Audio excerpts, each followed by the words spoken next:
Hi, in this video, I'm going to show you how to buy Solana on Phantom Wallet. The first thing is open up the app and you need to click on buy right here. After that, select Solana.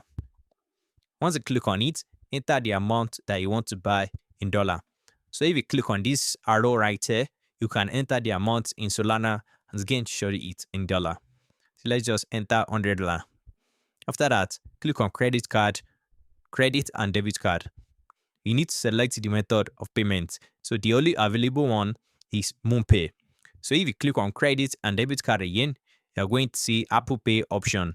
You can also use that. So let's select credit and debit card. And now, as you can see, it is only MoonPay that's available. So let's just click on it and click on buy. Once you click on buy, it's going to load for a few seconds.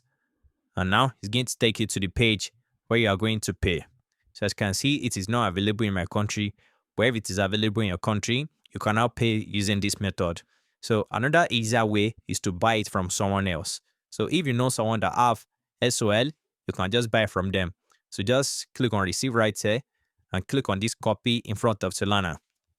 So copy your wallet address and send it to them. And now they will send it to you and you're going to pay them in your local currency. Thanks for watching. If you liked the video, please don't forget to like and subscribe.